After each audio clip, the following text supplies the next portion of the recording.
Hola, muy buenas tardes.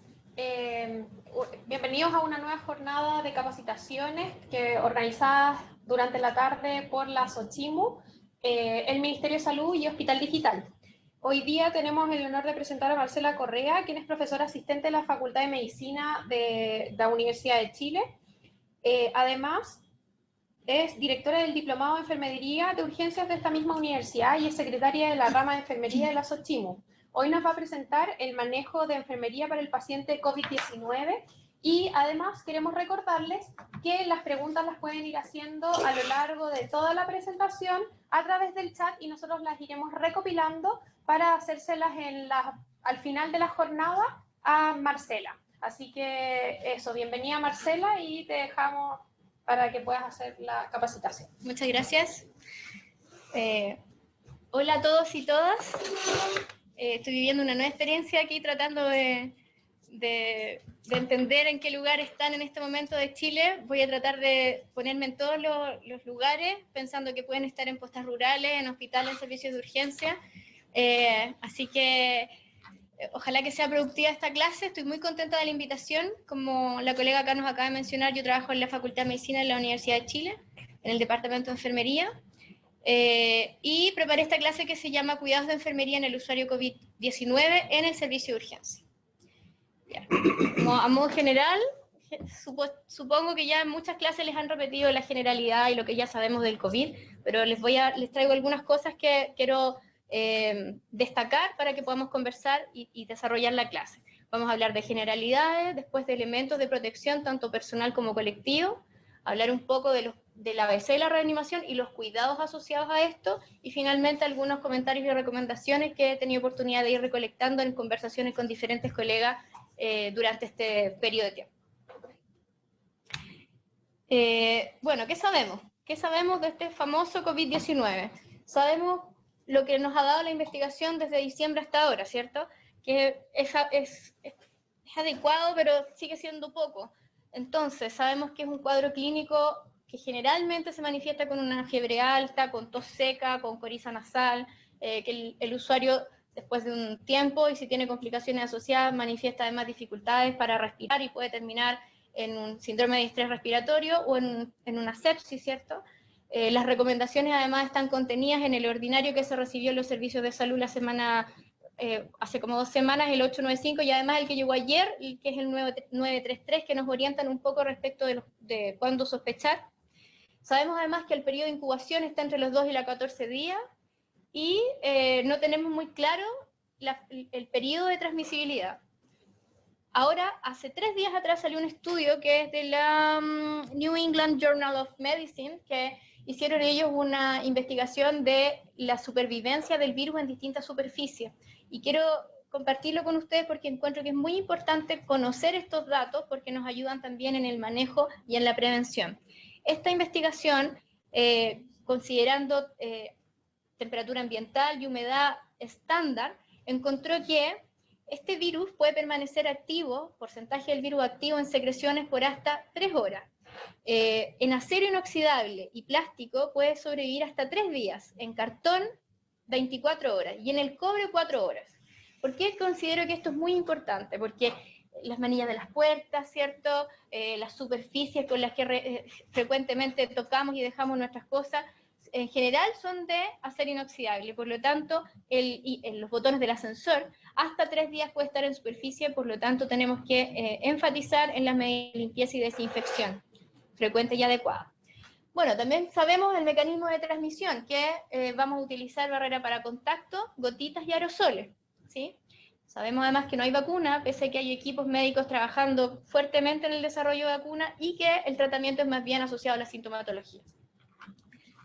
Respecto de la mortalidad, yo quise traerles varias cifras de distintos países porque si bien la mortalidad general es entre un 2,1 y un 3,4, según la Organización Mundial de la Salud, también sabemos que en Italia en este minuto está llegando al 8,6%, que se relaciona con los grupos etarios, que se relaciona con la cantidad de personas que se enferman al mismo tiempo y la capacidad del servicio o del sistema de salud de poder atenderlo. Porque lo que sí sabemos hasta ahora es que alrededor del 6% de estos usuarios que se contagien van a requerir cuidados críticos, ¿sí? Van a estar graves. También podemos verlo por el lado positivo y decir que un 80% va a tener una presentación leve o moderada, pero tenemos que preocuparnos de este 6% que sí o sí sabemos que va a llegar complicado a nuestras manos, ¿ya? Otra cosa importante, y por qué hacemos hincapié en esta clase de elementos de protección para el personal de salud, es porque muchos de los contagiados en China y en Italia en este minuto son personal de salud. Una de las primeras investigaciones que salió desde Wuhan, en los 139 primeros pacientes que se infectaron, mostraba que el 40% de esos primeros infectados eran personal de salud, y en este minuto el 8,4% de los contagiados en Italia son personal de salud. Por lo tanto, la prevención está en nuestras manos. Para realizar esta clase yo tomé mucha bibliografía disponible, pero estos 4 documentos que son la base para la clase que traigo ahora. Como les digo, hay investigación, pero no es tanta la disponible. Sin embargo, estos 2 que están en el centro son como la guía básica que en la que me basé para poder hacer esta clase, ¿sí? La puedo dejar después, la copia, está todo liberado en internet, si ustedes lo ponen en los buscadores, esto está libre, no necesitan clave de acceso ni nada, pero igual lo puedo dejar en PDF para facilitarles el acceso, y todos los documentos también que ocupé como referencia, ¿ya? Bueno, una vez que recibimos a un usuario y que ya sabemos que está inestable, lo importante es manejarlo según la gravedad de su usuario y estabilizarlo, utilizando elementos de protección personal, ¿sí? Eso es para el manejo de urgencia. ¿Y qué elementos de protección personal tendríamos que utilizar? Bueno, esta es una lámina que es de la OMS, que es súper gráfica, esto es a prueba de errores, y que muestra cuáles son los elementos de protección personal que tendríamos que utilizar de acuerdo a las características del paciente, a la evaluación del riesgo, ¿cierto? Y los lugares físicos. Por ejemplo, en el triage, en el selector de demanda se recomienda utilizar higienización de mano y la mascarilla. Independiente de que tengamos el susto de que a lo mejor vamos a tener contacto y podríamos usar precauciones de contacto, eso, de acuerdo al centro lo podemos hacer, pero en estricto rigor yo podría desarrollar un triage a más de 1 metro de distancia y solo requeriría la protección, ¿cierto?, de la mascarilla facial y la higienización de manos. En el triage la idea es tener el menor contacto posible con el paciente, si es necesario el control de temperatura, que en este caso sí es necesario, idealmente hacerlo con estos termómetros que no requieren contacto, y si no dispongo de eso, limpiar con alcohol al 70 posterior a la utilización, dejando que se seque el alcohol para que pueda actuar, ¿sí? Con el termómetro, o sea, en el termómetro. Si vamos a tomar muestras respiratorias, ahí se recomienda utilizar, bueno, la higienización de mano, la bata, el respirador. En este caso, la OMS le llama respirador a la mascarilla N95 y a la FFP2. Así que en todos los documentos oficiales de OMS van a encontrar que dice respirador, pero no se refiere al ventilador, sino a estas mascarillas, ¿sí? Y aquí hace la salvedad en la atención. Si usted va a atender a un paciente sospechoso o confirmado de COVID-19 y no va a hacer un procedimiento que vaya a generar aerosoles, solamente haga aislamiento de contacto y aislamiento por gotitas. Si usted va a estar en un procedimiento que va a generar aerosoles, la recomendación es usar la N95 o la FFP2, los respiradores, ¿sí? Vamos a ahondar más en estos temas y vamos a revisar en detalle los elementos de protección personal. Pero antes de pasar a la siguiente diapositiva, para los colegas que no hacen habitualmente triage y van a tener que implementar una sala de triage, la recomendación es dejar un sector exclusivo para los sintomáticos respiratorios, hacer un pseudo aislamiento de cohorte, ¿sí? Y en la medida que van llegando al paciente sintomático respiratorio se le pasa una mascarilla simple hasta que se confirme o hasta que se determine si requiere atención dentro del centro o no. Bueno, aquí lo que tenemos que recordar y tener presente nuevamente son precauciones estándar. Esto lo conocemos desde el primer año, yo creo que entramos a la universidad, pero nunca está de más recordarlo. La higienización de mano, siempre que haya disponible agua y jabón es mejor, la higienización con agua y jabón. La utilización de alcohol gel sí se puede cuando la mano está visiblemente limpia, pero si usted puede lavarse las manos con la correcta técnica y la duración adecuada, siempre va a ser mejor el lavado de manos. ¿sí? Segundo, equipos de protección personal según la evaluación del riesgo. La OMS en todas las publicaciones previas incluso a esta pandemia habla de la evaluación del riesgo, porque aunque la norma diga algo, si usted evalúa que requiere más protección personal, lo tendría que hacer, ¿sí? Y otra cosa muy importante es revisar estos elementos de protección previo a la utilización. Antes de que usted vaya a ingresar a hacer la atención o que esté en contacto directo con este usuario, la recomendación es que lo revise antes. No vaya a ser que está en plena atención y se dé cuenta que su mascarilla está rota o que su pechera tiene alguna, que no está indemne, ¿sí? Precaución estándar, higienización o higiene respiratoria, que significa toser, guardando las precauciones, eliminándolo en los papeles en un basurero que se pueda cerrar, ¿cierto? Anudar y eliminar, o en el brazo. Prácticas de inyección segura, esterilización y desinfección de equipos médicos, en el caso de que no se puedan dejar como elementos exclusivos para la atención de determinado paciente, que sería con el alcohol al 70, y limpieza del ambiente. Tanto la ventilación de una habitación frecuente como la limpieza de las superficies y del suelo, ¿sí? Y ya que tengo la oportunidad, no quiero dejar pasar la oportunidad de recordar los 5 momentos para el lavado de manos, que probablemente ustedes lo manejan mejor que yo porque están en la práctica diaria, ¿cierto?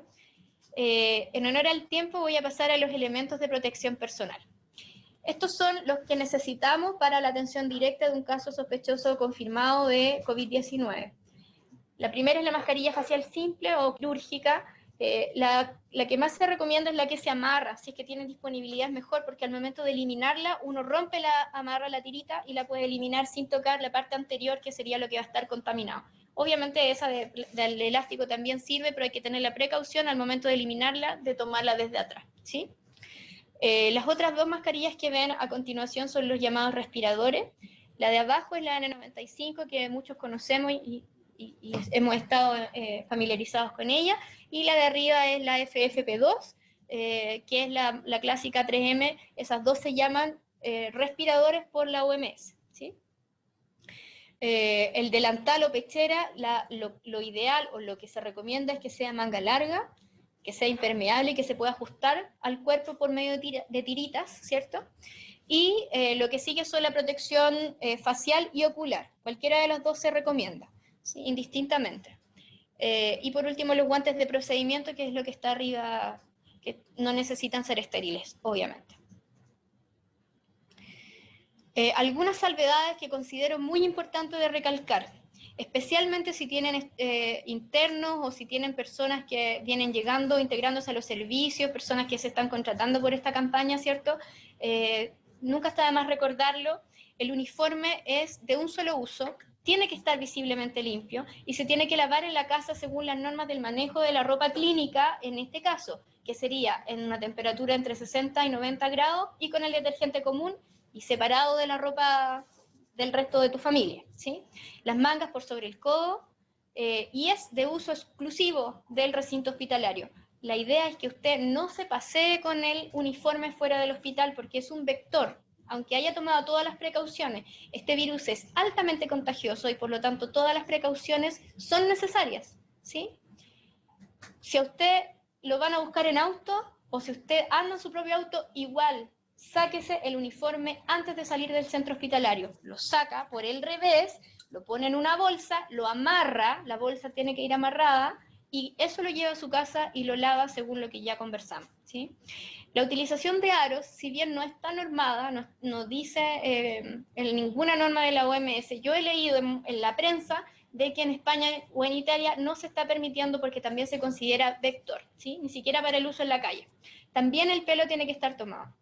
Finalmente quisiera dejarle como para la reflexión el tema de los celulares, porque es un vector, de todas maneras un vector no solo para COVID-19, sino que para muchas otras enfermedades, y no existen políticas públicas o directrices que te digan no uses el celular. Debiera haber una política institucional, y si no la hay, la recomendación es, por favor, limpiar frecuentemente la pantalla y el celular con alcohol o con alguna toallita húmeda, pero frecuentemente, porque no hay una política, como digo, pero sí sabemos que puede ser un vector importante de transmisión. Para el aseo de superficies, de suelo y aseo terminales de habitaciones, una vez que el usuario, por ejemplo, se traslada o se cambia de servicio, hay una norma que es del MinSal, que en el fondo, se las resumo, lo que recomienda es la utilización de cloro porque es barato y es efectivo. Y además está este documento que les dejé ahí abajo, que es la prevención y control de infecciones durante atención sanitaria, en los casos de sospecha o confirmación de COVID-19, que es de la OMS, que es de ahora de enero, ¿ya? Ese documento es súper bueno, es muy completo, porque detalla en los distintos ambientes hospitalarios los mecanismos de protección y los mecanismos de aseo requeridos. Así que se los recomiendo. Para continuar, dentro de esta bibliografía que yo les comenté que tomé como base para esta presentación, hay un consenso de 7 pilares de la atención para el tratamiento de usuarios con COVID-19, ¿ya?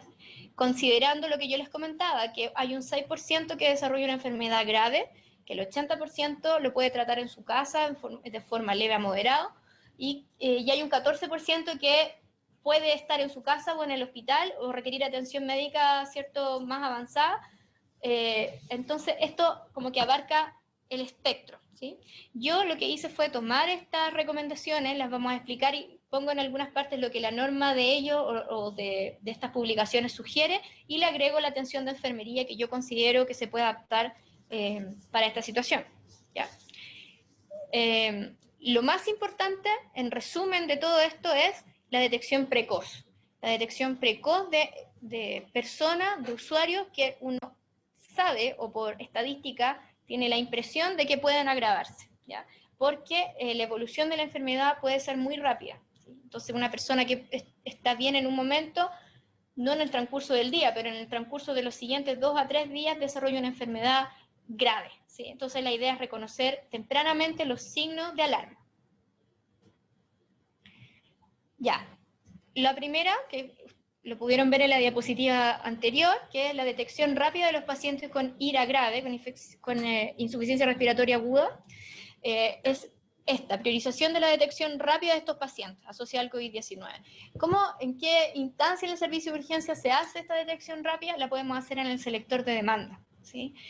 Cuando una persona evidentemente tiene los síntomas de la enfermedad que están detallados en las circulares que yo les comenté, en ordinario 933 en este caso, y vemos que tiene además signos y síntomas de complicaciones que los vamos a detallar más adelante. Además lo podemos ver en su mecánica ventilatoria, ¿cierto? Signos tempranos, por ejemplo, utilización de musculatura accesoria, cianosis peribucal, etcétera, etcétera. Y además con el control de temperatura y la medición de la frecuencia respiratoria. La AFR no necesitamos tocar al paciente ni acercarnos y la podemos medir en el selector de demanda. Una AFR alta en una persona que tiene además características como que sea adulto mayor, que tenga patologías asociadas, puede ser un indicador de gravedad y hay que ponerle ojo, ¿sí? Hay que ponerle atención. El segundo pilar de la atención es la aplicación inmediata de medidas de protección adecuadas, que son las que ya conversamos, ¿sí? Ahí yo puse ese 40% para acordarme de decirles que en la primera infección que hubo en Wuhan, 40% de los infectados fueron profesionales de la salud, lo que además va en desmedro de la calidad de la atención y la disponibilidad de recursos que tenemos para la atención de los usuarios que más lo van a requerir, ¿cierto? Una vez que ya determinamos cuáles son los elementos de protección personal que vamos a usar y evaluamos el riesgo que dijimos, yo les quiero comentar cuáles son los determinados procedimientos generadores de aerosol, ¿sí? En los cuales tendríamos que usar los respiradores o la mascarilla N95. Broncoscopía, la reanimación cardiopulmonar, ventilación no invasiva, en caso de cirugía, intubación endotraqueal. Eso es muy importante en el servicio de urgencia porque si tenemos un paciente complicado y sospechoso hay que utilizar los mecanismos de protección adecuados. En el momento de hacer ventilación manual, en el momento de tomar la muestra, ¿sí? La muestra respiratoria, el hisopado faríngeo, al momento de hacer aspiración de secreciones si es que es necesario, y al momento de hacer necropsia, ¿sí? Abajo está la referencia si ustedes tienen duda y quieren buscar más de cuál sería la justificación, así que se las dejo ahí por si, como les digo, está todo liberado. Ya, la secuencia de la postura o instalación de los mecanismos de los elementos de protección personal. Súper importante. Yo quería traer un video de esto, porque siempre es más fácil mirar al otro cómo se hace y uno se lo memoriza o lo puede andar teniendo en el celular. Pero lo que está disponible en este minuto en internet, ninguno de los videos que revisé estaba bien hecho. Entonces, me limité a pedirle prestada esta diapositiva a mi colega del Hospital Clínico de la Chile, en donde se explica paso a paso el cómo poner y en la siguiente vamos a ver cómo se retira los elementos de protección personal, ¿ya? Si van a ver videos, sean críticos, porque de verdad yo revisé muchísima información en la web y no estaban bien hechos, ¿ya? Esto es súper fácil. Usted inicia con un lavado de manos.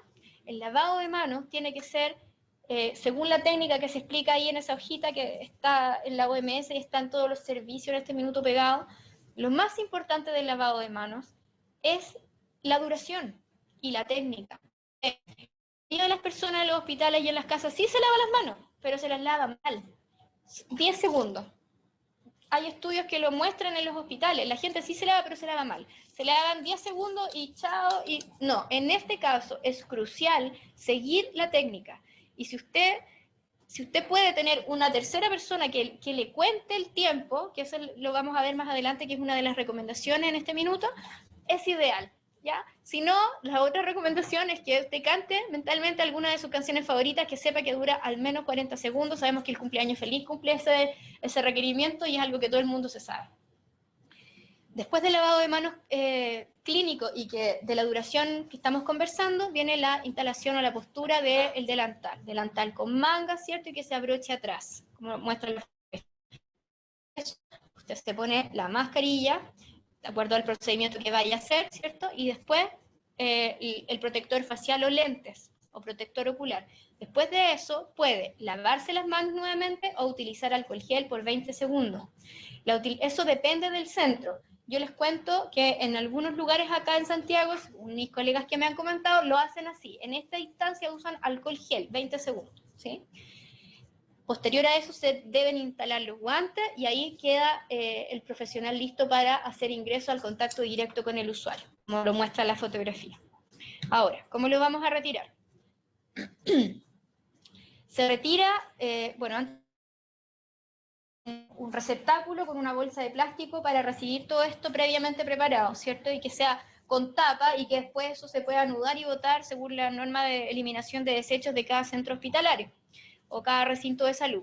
Se saca, ¿cierto?, desde fuera la bata, después se enrolla y se elimina, después se sacan los guantes, cuidando de, una vez que te sacaste el primer guante, no tocar, no contaminar el guante que te está sacando, lo se hace desde dentro, ¿sí? Desde dentro. Después de eso se lavan las manos. En esta parte es súper importante y muy recomendable que otra persona cuente el tiempo y haga este retiro con uno que te acompañe, ¿sí? Después de eso, o de la fricción con alcohol gel, que yo les comento que son 20 segundos, se retiran las gafas, la mascarilla desde las tiritas o nunca desde adelante, se elimina sin contaminar y se termina con un lavado de manos, ¿sí?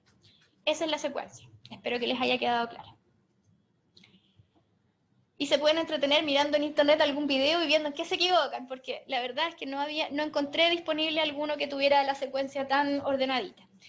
Estas son las pautas que yo les digo que algunos centros, este es del Clínico de la Chile, que es en mi casa del lado, que están utilizando. Es un checklist que se utiliza para la instalación, que lo hace una tercera persona. O sea, si yo me lo voy a poner, por ejemplo, un TENS que va a estar encargado de esto, me va leyendo lo que yo tengo que hacer y chequea la indemnidad además de los elementos de protección personal. Lo mismo al sacármelo. Y lo que hace aquí, que es muy interesante y que lo recomiendo, es que te van contando el tiempo, para que uno no se pierda en cantar o en contar, ¿sí?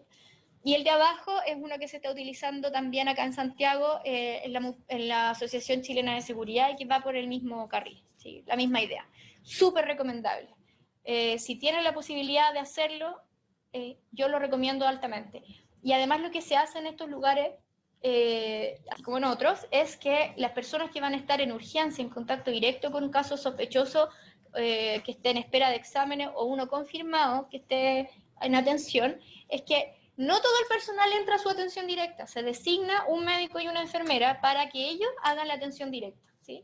Y los demás se dejan de backup. No todos entran, sino que se limita la exposición al máximo de los profesionales de la salud. También, si pueden, es una idea recomendable. Ya, consideraciones importantes al momento de usar elementos de protección personal. El uso de estos elementos no reemplaza bajo ninguna circunstancia el lavado de manos. Al contrario, se complementa con el lavado de manos. Es muy importante, ¿sí? Como yo les dije, la mayoría de las veces el lavado de manos no es efectivo porque no dura los 40 segundos, los mínimos 40 segundos que debiera durar. Antes de ponerse su elemento de protección personal, revise indemnidad y funcionamiento, también se lo mencioné.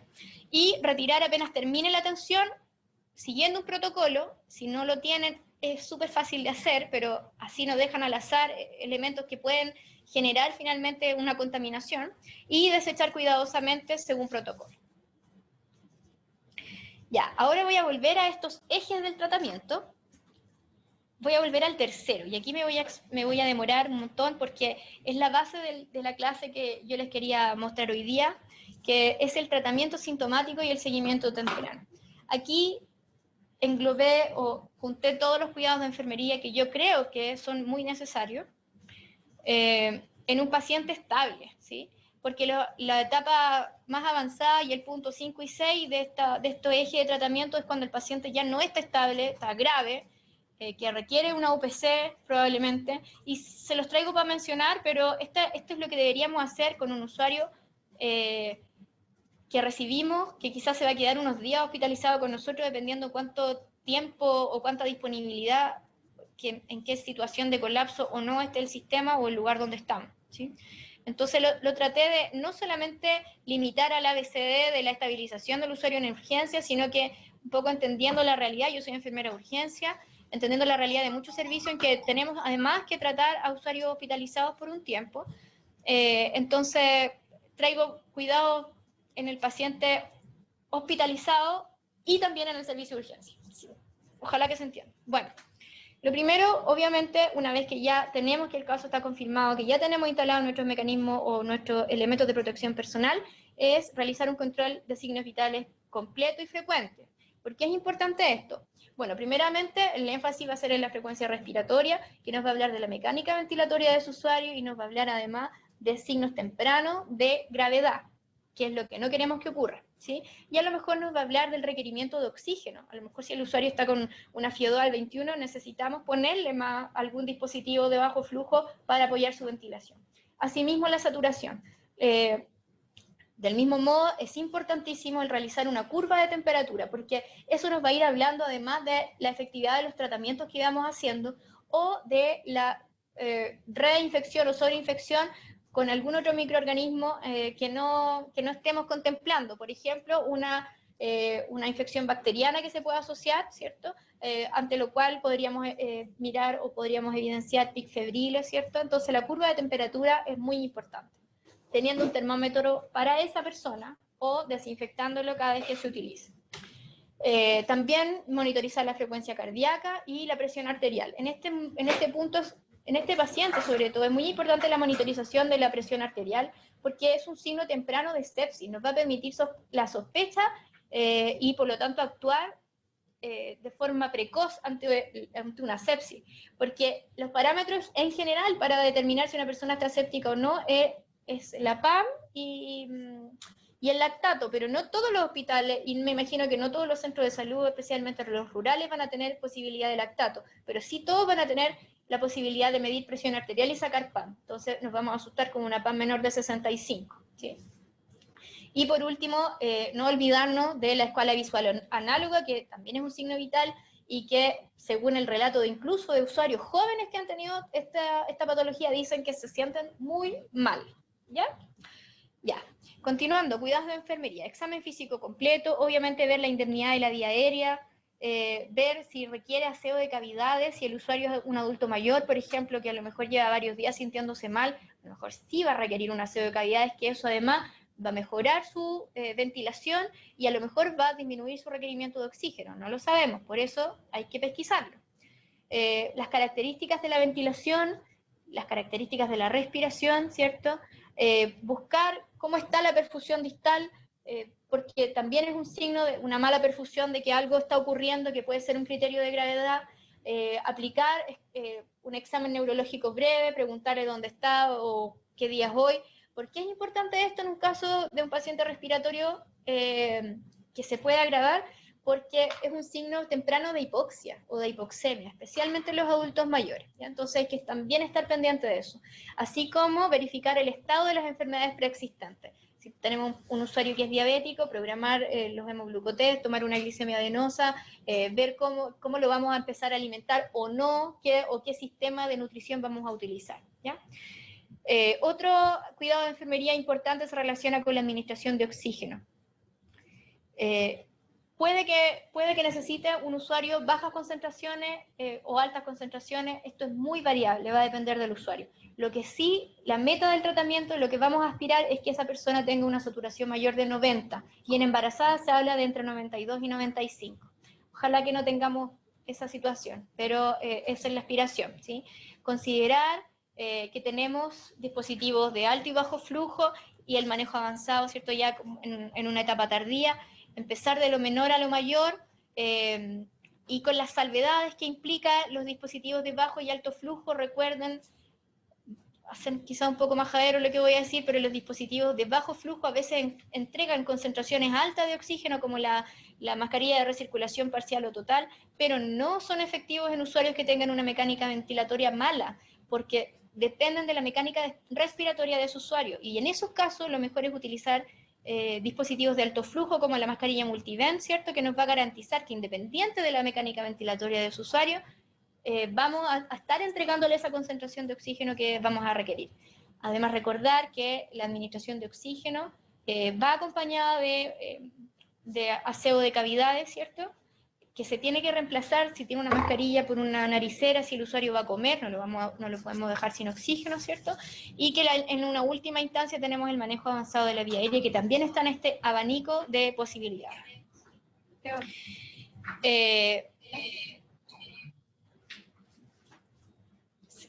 Bueno, también tenemos, bueno, ya les dije lo del aseo de cavidades. Otra cosa importante es la posición. Es algo súper simple, la posición del usuario, pero sin embargo tiene efectos muy importantes, ya sea en su mecánica ventilatoria, baja el diafragma, y al alinear la cabeza y el cuello también ayuda muchísimo a mejorar la ventilación, perfusión, ¿sí? La mecánica ventilatoria finalmente. Es una medida simple, fácil y que no se nos puede olvidar hacer. Y muy recomendada además, como lo voy a mencionar en las guías de tratamiento. Todas las guías que consulté respecto del tratamiento de los pacientes con COVID hablan de que la administración de líquido tiene que ser con prudencia, porque pueden sobrecargar de volumen a los usuarios. Eso hay que ir observándolo, ¿sí? Y no hay una receta de cocina para esto, porque, como les digo, la gravedad puede ser muy variable. Continuando con cuidados de enfermería, auscultación de campos pulmonares, evaluar la presencia o no de secreciones y la movilidad que éstas tienen, si la persona es capaz de generar una tos efectiva o no, así como la posibilidad o la necesidad de gestionar o de organizar una terapia respiratoria por kinesiólogo, ¿cierto? Que nos ayude a descomprimir o a eliminar esas secreciones. Importante que, dentro de lo que he estudiado, los pacientes más graves después se coinfectan con bacterias. Entonces, ahí hay que tener presente que pueden estar más productivos, y ahí tendríamos que hacer como intervenciones más dirigidas a eso, ¿sí? Aquí también recomiendo tomar tempranamente radiología, ¿cierto? Para poder ir comparando. Además de la auscultación, alternar con evaluación y examen físico, ver cómo está la coloración de la piel, la perfusión, si hay fatiga o no. Y en una etapa temprana es muy importante mantener el reposo, porque entendemos que el reposo tiene algunos efectos colaterales, pero en este caso va a disminuir el consumo de oxígeno, que es lo que estamos necesitando en este usuario, ¿sí? Aseo de cavidades, lo vuelvo a mencionar, y la aspiración de secreciones. Como cuidado de enfermería importante, cuando vamos a hacer aspiración de secreciones y tratando de evitar el daño, revisen bien la presión de aspiración, porque muchas veces la presión de aspiración, especialmente en los adultos mayores, le hace daño a su mucosa nasal e incluso oral o faringea, y les daña, les hace salir sangre. Si sangra a la persona es porque tiene mucha presión de aspiración y le está produciendo un daño, así que ese es un cuidado de enfermería muy importante al momento de aspirar secreción, con todos los elementos de protección que ya conversamos y con todo este contexto de aislamiento que ya conversamos, ¿sí? Valorar las características de las secreciones, calidad, cantidad, evolución, porque también nos va a hablar del tratamiento, si está siendo efectivo o no, o de las coinfecciones. Enseñar ejercicio respiratorio, enseñar tos efectiva y especialmente aquí coordinar con kine para poder hacer la kine respiratoria de forma efectiva. ¿Sí? Observar cambios de comportamiento a nivel de conciencia, como les mencionaba, esto es un indicador de hipoxia. Mantener al paciente hidratado, porque la hidratación va a facilitar el drenaje y la eliminación de secreciones, ya sea de forma endovenosa u oral, pero considerando lo que yo les mencioné en la diapositiva anterior, que la hidratación tiene que ser con cautela en los pacientes que tengan una insuficiencia respiratoria aguda más avanzada, ¿ya? Porque la sobrecarga puede ser un arma de doble filo. Otro cuidado de enfermería que se hace importante aquí es el balance hídrico. Al menos nos va a dar luces de lo que ingresa y lo que está saliendo. Eso nos va a ayudar a saber si el paciente está con una hidratación óptima o no y cómo está la función renal. Pensando además que esta patología se manifiesta siempre con fiebre alta y que la fiebre aumenta la evaporación, ¿cierto? Por lo tanto, vamos a aumentar nuestros requerimientos de agua.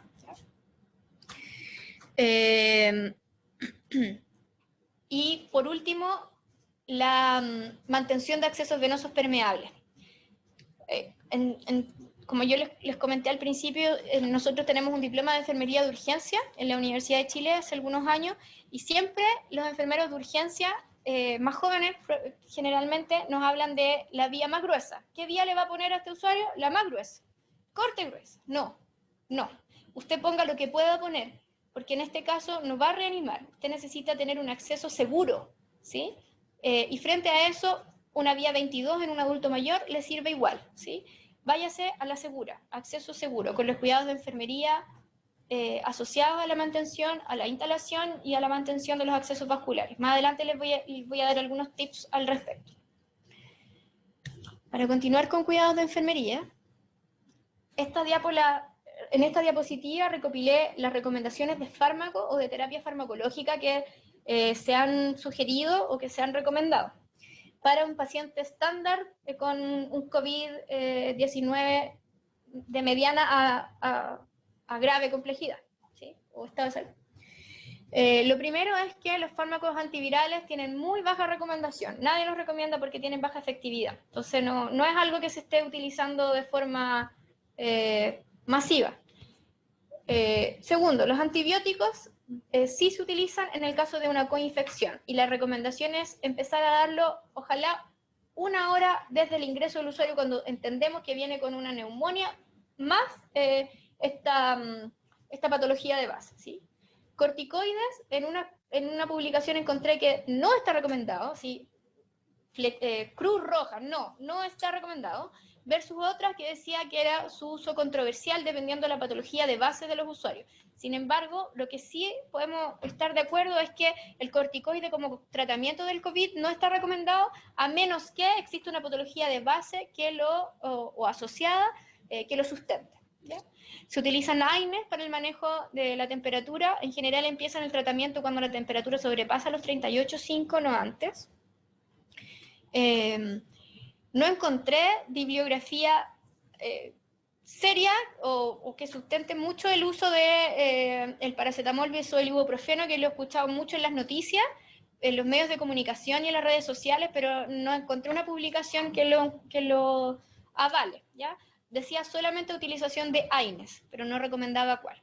Lo otro que sí se utiliza como un consenso es la protección gástrica para disminuir la posibilidad de sangramiento gastrointestinal y de úlcera. Generalmente usan bloqueadores de bomba de protones además se utiliza algún fármaco para disminuir el riesgo de embolia, que puede ser una heparina de bajo peso molecular, que es lo más recomendado, o 5.000 unidades de heparina, que es la clásica, que está muy disponible, hay mucha disponibilidad de ella. Cualquiera de los dos se puede, sin embargo la más recomendada es la de bajo peso molecular. ¿sí?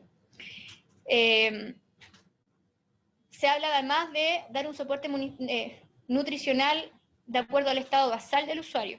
Muchas experiencias hablan de favorecer una dieta rica en proteínas y empezar la realimentación, ojalá 2 días después de la hospitalización. Pero eso es muy variable, depende del estado del paciente, depende de cómo se comporta su patología, depende del servicio en donde estemos, son muchas variables. Solo les comento que es algo a considerar el estado nutricional del paciente. Y evitar la anemia, porque sabemos que con anemia disminuye la cantidad de glóbulos rojos circulantes y nos va a agravar la condición respiratoria. En uno de los textos que leí viene la recomendación de la utilización de medicina china, muy interesante.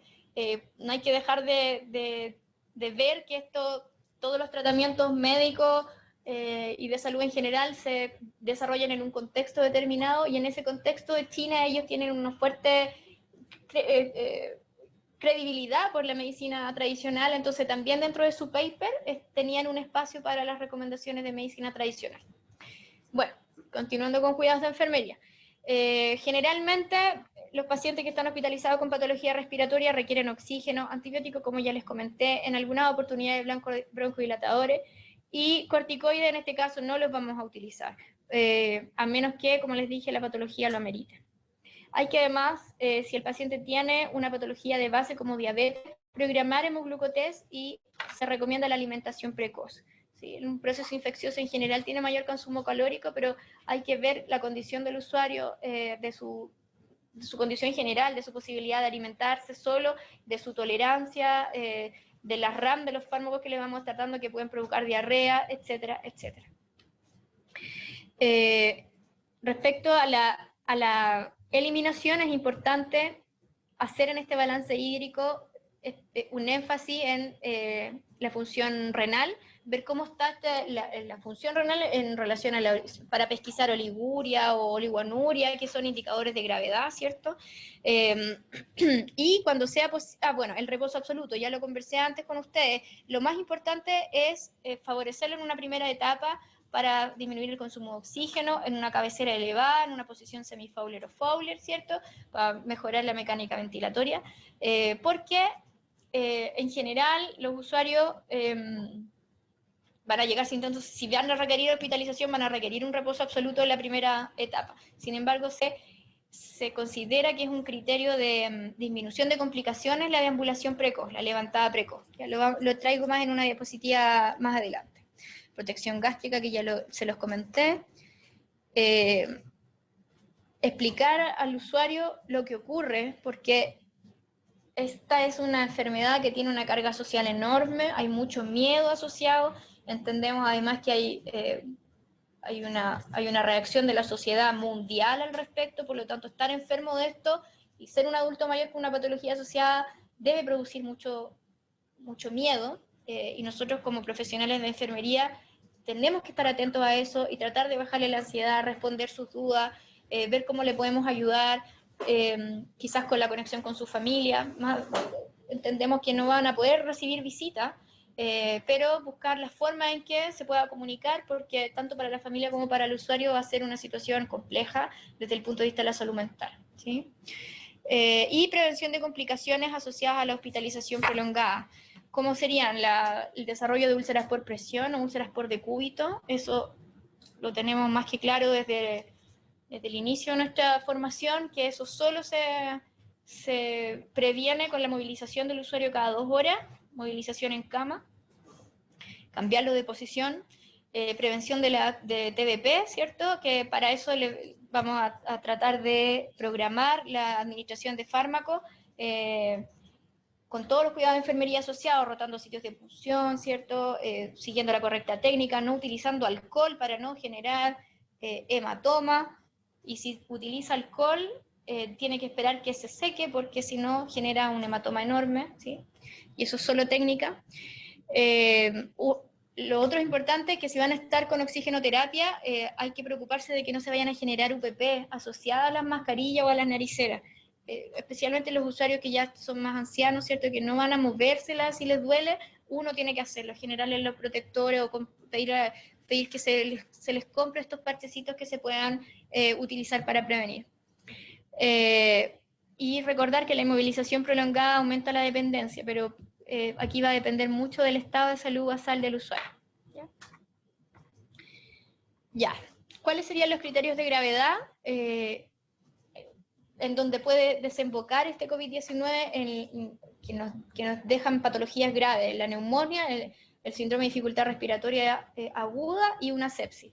Eso es lo que tenemos que pesquisar. Criterios de gravedad sería una fiebre alta que no responde a tratamiento, una frecuencia respiratoria mayor de 30, dificultad respiratoria grave, saturación menor de 90 con oxígeno ambiental, y luego la presencia de derrame pleural o atelectasias en la radiografía. Además, ahí yo les dejé cuáles son los determinados signos de disfunción orgánica. Y aquí viene el punto 5 y 6 de este eje o pilares del tratamiento que yo les comenté al principio, que uno es el tratamiento de la insuficiencia respiratoria hipóxica y del síndrome de dificultad respiratoria, y el otro es el tratamiento del shock séptico. Respecto al tratamiento del shock séptico, la recomendación más importante de estas publicaciones hasta el momento, y que probablemente lo van a tratar mucho más con los médicos que vean el tratamiento en unidades de cuidados intensivos, pero igual se los quise compartir, es la administración de cristaloides cuando tengan una PAM menor de 65 a una velocidad de más o menos 30 ml por kilo, ¿sí? Y por supuesto mantener el control de signos vitales siempre frecuente para ir retroalimentándonos cómo va la PAM, cómo va la respuesta, ¿cierto? Mantener accesos venosos permeables, evaluar la necesidad y la disponibilidad de acceso de línea media o centrales, ¿cierto? Pero en este caso, como yo les digo, si están en un lugar y no tienen posibilidad ni de pickline ni de acceso central, una vía común y silvestre de tamaño pequeño y de bajo calibre les sirve de igual manera, ¿sí? Y por último, este es el cuarto, pero como les dije, las otras desordenadas, está la toma de muestras para el diagnóstico de laboratorio. La recomendación mundial es, en este minuto, tomar la muestra de secreciones de la vía aérea alta y baja con elementos de protección personal adecuados, y hemocultivo solo cuando se sospeche que se va a requerir un tratamiento antibiótico, por ejemplo, por una coinfección bacteriana, ¿ya? Otros exámenes que yo considero que deben estar, bueno, gases arteriales, para pesquisar tempranamente la insuficiencia respiratoria, un hemograma que nos va a ir hablando de los parámetros infecciosos. Leí también que muchos pacientes con COVID-19, especialmente los jóvenes, se manifestaban con un recuento de leucocito normal o bajo. Así que también a tener en cuenta eso. Probablemente la investigación va a ir avanzando en este periodo de tiempo bien rápido, por lo tanto hay que ir buscando las actualizaciones de fuentes fidedignas para poder ir sabiendo un poco más de este cuadro clínico. También creo que hay que tomar electrolitos plasmáticos, otros parámetros infecciosos como la PCR. Boom crea para mantenernos vigilando la función renal y las pruebas hepáticas, considerando especialmente que la mayoría de los fármacos tienen un metabolismo hepático y una eliminación renal, y no sabemos, o quizás no vamos a saber cuál era la función renal previa, ¿cierto?, de ese paciente, si era óptima o no, para tener entonces claro qué está pasando. Y glicemia, especialmente los usuarios que tengan antecedentes de diabetes. Ya, me quiero enfocar harto en esta diapositiva porque creo que es muy importante evitar las complicaciones, prevenir las complicaciones. Un usuario que esté ingresando por un COVID-19 ya tiene un problema grande en este minuto como para que nos descuidemos o sin querer le provoquemos o favorezcamos la aparición de otro problema. Entonces, una de las recomendaciones muy importantes que se hace con la experiencia que han tenido en países que ya están saliendo de esto, ¿cierto?, es la utilización de soporte ventilatorio, pero con un retiro gradual, ¿sí? Y hablan además de la sedación continua, que hay que estar revisándola frecuentemente, pues si mantenemos al paciente sedado completamente, nunca vamos a saber si es capaz de ventilar por sí mismo, si va a expulsar el tubo, ¿ya? Minimizar el riesgo de neumonía asociada a ventilación mecánica. Para eso, las precauciones universales, la intubación orotraqueal por sobre la nasotraqueal. En general en Chile se usa en los adultos y adolescentes la orotraqueal, pero de todas maneras no está de más recalcarlo. Mantener la cabecera elevada, lo que yo les decía, la posición Fowler y semi-Fowler, y idealmente utilizar sistemas de aspiración cerrados, sino con todas las precauciones para la prevención de infecciones, ¿sí?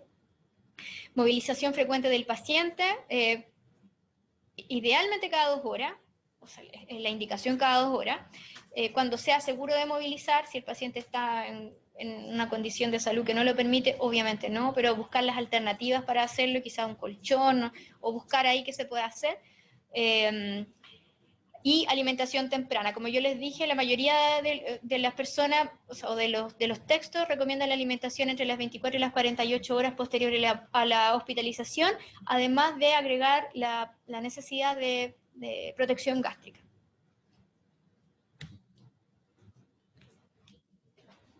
Ahí. Finalmente, como prevención de las complicaciones, y aquí les hablo a las enfermeras y enfermeros, a todos los colegas de Chile, los cuidados de los accesos venosos son exclusivos del personal de enfermería. Entonces, si eso falla, es porque nosotros hicimos algo mal, ¿sí? Para eso, tenemos que estar revisando frecuentemente el estado del acceso venoso, pero también las diluciones. La flebitis química también es una posibilidad. Y además de que produce mucho dolor, inactiva o deja sin utilizar una extremidad completa en un paciente grave que vamos a necesitar mantenerlo con un acceso venoso, ¿sí? Ya. Para no inventar la rueda, yo les traje aquí dos guías, que son guías de enfermería que son desarrolladas por la Registered Nurses Association of Ontario, en la RNAO, que ahora trabaja con el Ministerio de Salud, con la rama de enfermería. Nosotros tenemos disponible, esto es investigación pura, evidencia pura, que habla de, en este caso, la valoración y selección de los accesos vasculares, y en un segundo lugar, habla de la selección de los dispositivos vasculares a utilizar, a instalación, ¿sí? Hay muchas guías basadas en la evidencia, se los recomiendo, son gratis, están en español, incluso hay aplicaciones al celular, y uno no necesita leer 1000 papers porque estas personas ya lo hicieron y dan la lista de recomendaciones. Entonces, quizás si en sus centros de salud no tienen un protocolo para el manejo de los accesos vasculares, que es netamente de enfermería, lo podrían desarrollar en base a esto, porque como les digo, son gratis y son basadas en evidencia segura, ¿sí? Por último, bueno, ya les hablé de la utilización de BBP, o sea, de heparina de bajo peso molecular. Por último, quiero contarles que esta es una foto de una enfermera en España, que saqué de la web, que el titular decía, es muy incómodo atender así a los pacientes. Y yo creo que tiene toda la razón, debe ser muy incómodo, debe ser agotador. Los que hemos estado con mascarilla más de media hora, uno sabe que agota, que ahoga, uno transpira, ¿cierto? No es agradable. Pero ¿cómo se siente el usuario que tiene enfrente a ese profesional vestido casi de astronauta? Yo creo que debe sentir mucho miedo. Entonces, invitarlo a que cuando ustedes estén en esa posición, transmitan seguridad, sean empáticos, traten de resolver dudas, traten de dar una atención de enfermería humanizada, en el contexto en que puedan, por supuesto. Al mismo tiempo, como no van a poder tener visita, a lo mejor buscar alternativas para que esa persona se pueda comunicar con su familia, y asimismo, a lo mejor no ustedes que van a estar en contacto directo, pero que de alguna forma el equipo de salud logre educar a la familia que van a hacer contactos de ese usuario. Mientras más personas eduquemos es mejor, ¿sí? Para terminar, conclusiones y recomendaciones.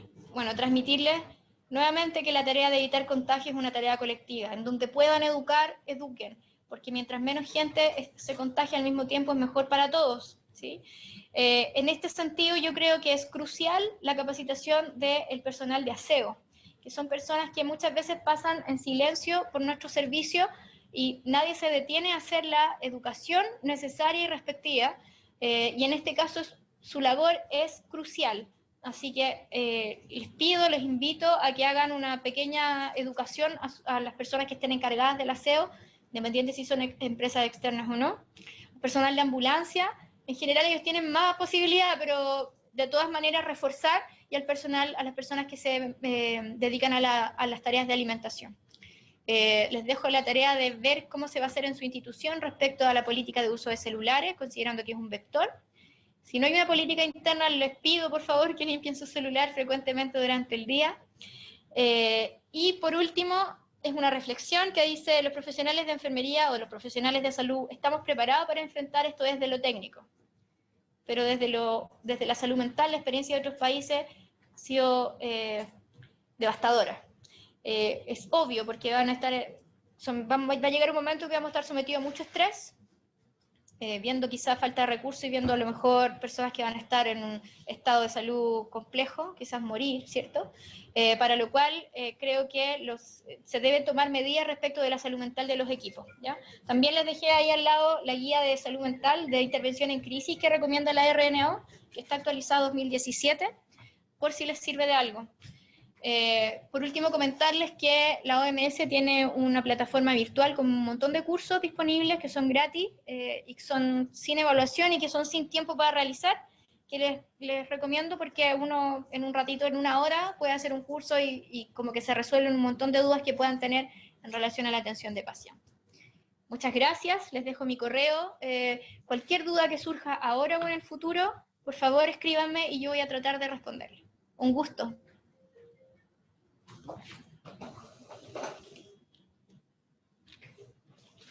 Muchas gracias, Marcela, por la importante presentación que nos acabas de hacer.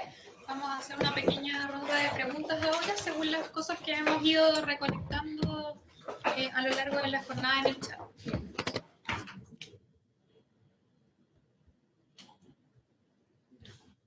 Hay muchas preguntas.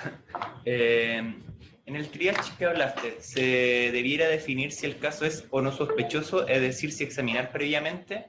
Lo que había hablado como de la separación. Mira, lo que están haciendo acá es que se hace un pre-triage para los pacientes que son respiratorios y los pacientes no respiratorios, porque las urgencias siguen recibiendo a personas con apendicitis, accidente de tránsito, dolores lumbares, etc.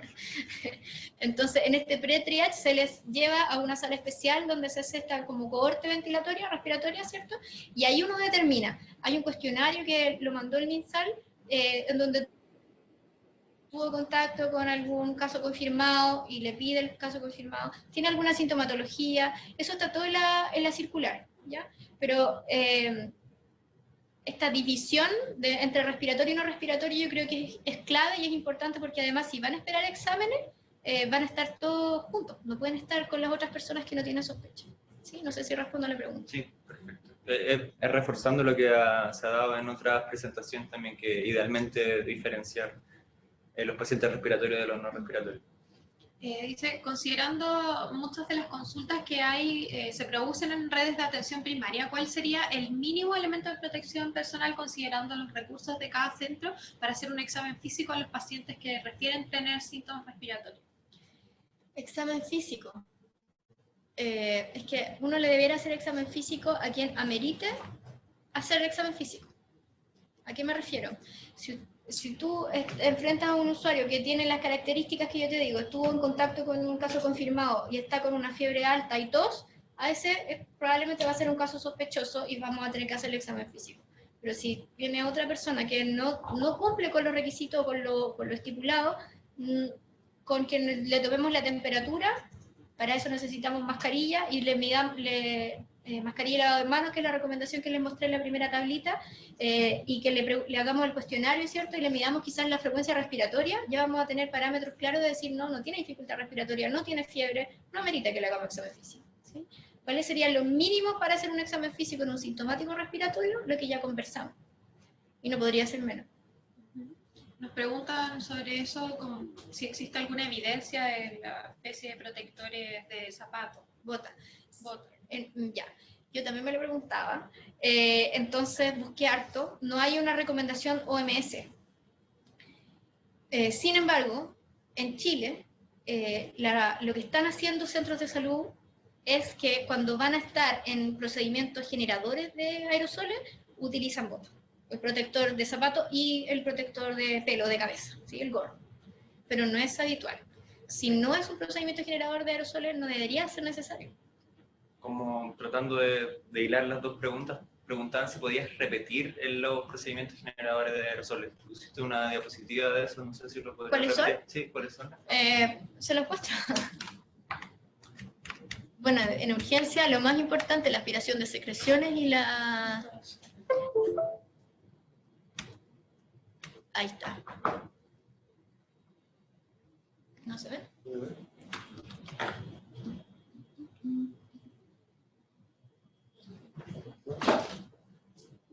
Ahí sí. No. Bueno, se los leo. Broncoscopía, reanimación cardiopulmonar, ventilación no invasiva, cirugía, intubación orotraqueal, que eso yo creo que es lo que más vamos a hacer, así como la toma de muestra de esputo, ¿sí? O el hisopado faríngeo. La ventilación manual también, que sería con bolsa máscara, y las necropsias. Esos son los procedimientos generadores de aerosoles definidos por la OMS. Perfecto. Con respecto al uso de protector facial, por ejemplo, y el uso de antiparras, uno es cuánto su duración, si son desechables y si son lavables, cómo las desinfecto, cómo las manejo. Mira, los recomiendan igualmente, o sea, igual nivel de evidencia, están al mismo nivel. Pero el protector facial se puede reutilizar siempre que sea en el mismo paciente, ¿sí? Por ejemplo, si yo tengo que entrar...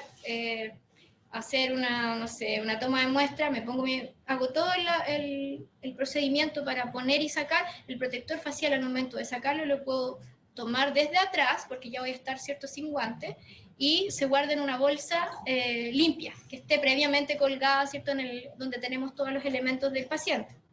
Y las antiparras se podrían desinfectar con alcohol al 50, no veo por qué no. Hay muchos que preguntan como la correcta utilización de la EPP, el orden que es, se lo podría repetir también nuevamente. Sí, nosotros estamos preparando un video, después yo se lo puedo hacer llegar, porque de verdad, cuando uno lo ve es más fácil. Lo primero es un lavado de manos, ¿cierto?, para la instalación. Segundo es ponerse la pechera, ¿sí? Abrocharse la pechera. Tercero, la instalación de la mascarilla, ¿sí? Seguido de eso, los lentes o la protección facial, lo que vayamos a utilizar. En ese punto, lavado de manos. Lavado de manos, 40-60 segundos, y después de eso, uno se seca con la toalla de papel, ¿cierto? Vienen los guantes. Ese sería el orden de postura. ¿Y el de retiro también? Sí. El de retiro es, usted primero se desabrocha, ¿cierto?, el delantal y lo retira desde fuera, porque va a estar con guantes, ¿sí?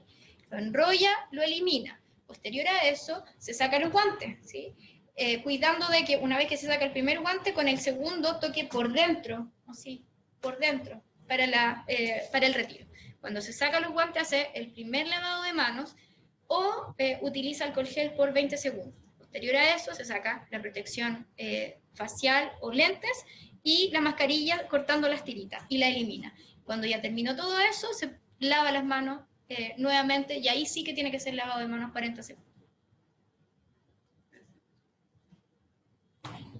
En la página de la Organización Mundial de la Salud hay mucha infografía que podrían, por ejemplo, imprimir y pegarla a los lados de los lavamanos para que no se olviden quizás las personas de la correcta...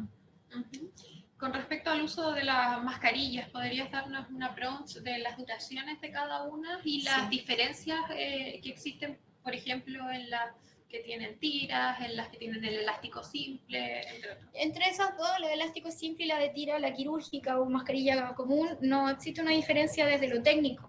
Y esa dura alrededor entre 20 y 30 minutos. La efectividad es hasta que se humedezca. Por eso en general son 20 a 30 minutos. Si la mascarilla se humedece, no sirve de nada, ¿sí? Y la mascarilla o los respiradores, la N95 por ejemplo, esas duran 12 horas, o sea, 24 horas. Entonces, ¿qué están haciendo? En muchos lugares es que uno usa la mascarilla su turno, las 12 horas que corresponden, y si no haces 24 y te tienes que ir, la guardas en una bolsa rotulada con tu nombre, con la fecha, y la puedes volver a utilizar en el siguiente turno. cuanto a la sintomatología que referiste, ¿la presencia de fiebre en adultos mayores es un signo común o es más tardío? En la evaluación, o sea, como en la descripción de todos los casos, es un signo temprano. Sí. Lo único es que tienen una manifestación de la enfermedad más disímil, son, bueno, el grupo etario de jóvenes y niños, que a veces pueden ser asintomáticos, y los pacientes que tengan inmunosupresión. Ponía mucho énfasis que los pacientes inmunosuprimidos podían tener una manifestación distinta, pero no decía, no detallaba qué tan distinta, a qué se refieren con distinta. Algunas recomendaciones para la comunicación entre el paciente y los familiares, teniendo en cuenta las medidas de aislamiento, las visitas limitadas y también que probablemente los dispositivos tecnológicos van a estar más restringidos de lo que ya son, sobre todo pensando en unidades de paciente crítico donde su uso ya es limitado. ¿Qué alternativas les podemos ofrecer dentro de lo que va quedando? Mira, es una pregunta súper compleja porque va a depender nuevamente del lugar donde estamos, del acceso a la tecnología que tenga el servicio, la persona, la familia. Creo que ahí también es un poco jugar con la creatividad de quien atiende, del equipo mismo, porque te podría dar una receta de cocina. O sea, en Italia te puedo contar que una empresa les donó y el gobierno donó iPad, pero aquí no creo que eso ocurra porque tenemos que solucionar otros problemas previos a la donación de iPad. Pero quizá pedir ayuda a las personas del mundo de las comunicaciones que nos puedan orientar, a lo mejor ellos sí ya tienen alguna idea y nos pueden nutrir con nuevas ideas. Perfecto. Eso. Muchas gracias, Marcela. Creo que la mayoría de las preguntas han sido resueltas. Y si no, queremos también comentarles que el día viernes a las 2 de la tarde vamos a tener un bloque especial que organiza Infecciones Asociadas a la Atención de Salud desde el Ministerio de Salud con las recomendaciones ministeriales. En el fondo, muchas veces tenemos muchas recomendaciones que están en guías clínicas que son externas y lo más cercano a nuestra realidad nacional son las conversaciones, ¿cómo se llama? Los consensos nacionales que ha determinado el Ministerio de Salud para el manejo de las medidas de infecciones y también del uso de los elementos de protección personal, ya que también van a ir en la línea de los recursos que tenemos disponibles en la red ministerial. Así que los invitamos el día viernes a conectarse para esa importante capacitación que se realizará a las 2 de la tarde.